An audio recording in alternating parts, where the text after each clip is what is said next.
Alright lads, welcome to my cozy unboxing of my new Abasi Larada 8. Yes, this is one of the 2022 Made in the USA Master Series 8 strings, which I bought myself after 2 years of hard saving.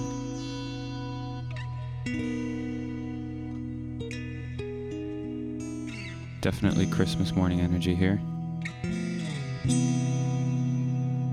The second I picked it up, I could feel how ergonomic and light the instrument is, which is really cool. The guitar came with a case from G&G. I prefer the more form-fitting cases, but whatever, it's a case. It also came with this rather enchanting reproductive harm and cancer warning, which was slightly unsettling. Then again, I don't think I need kids anymore anyway, since I bought this guitar. Here I found a very minor crack in the paint around the switch tip, but more on that later.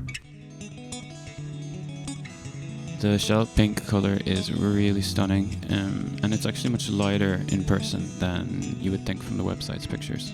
I also really love the two sheen finish. So here's the cracking I mentioned earlier.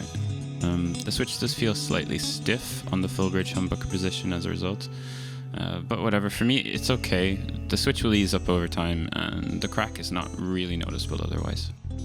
The fretwork is truly immaculate. There's no sprouting, tang traces, grime, or indeed any clue at all that the frets were ever anywhere else other than in the fingerboard. They are stainless steel, they feel great. I haven't found any dead spots or any of that bad stuff yet. So there's no tone pot, just one volume pot with a push-pull function for switching voices in the Fishman Fluence pickups. I like this a lot, and I also love that I get a huge variety of tones. Sadly, this guitar did come with one annoying issue. It seems the electronics are not properly grounded. Hopefully this is something I can fix locally here in Gothenburg, which is actually what the Abasi Concepts team has suggested. Whether this slipped through quality control or was simply due to poor handling by UPS, I can't really say.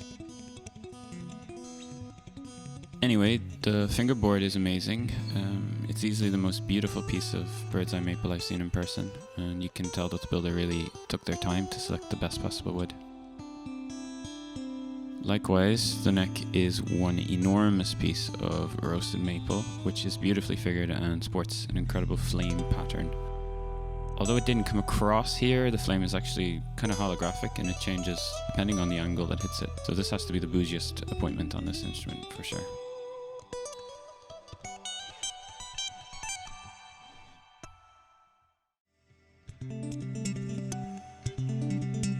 This is a set neck model, which means that the neck is permanently glued into the body as opposed to being bolted on or a neck through. Now, the transition between the neck and the body is absolutely seamless. The carve on the lower horn makes for a completely smooth and comfortable playing experience. Last but not least, the headstock is also beautifully carved and it has the unmistakable hip shot locking tuners, which I think look really cool. I hope you guys enjoyed this first look at this instrument. This video is really just focusing on the visual elements with some of my first impressions and some casual playing. In the future, I would love to make a more detailed demo of the sounds that this thing can make with properly thought out riffs and solos and tones. Hopefully the electronics will be cleaned up by that time too. And in general, I'm really looking forward to making music with this thing on various projects. And if any of that sounds good to you, please feed the algorithm by liking, subscribing, hitting the bell, sharing, and all that other good stuff. So until then, that's enough. Cool.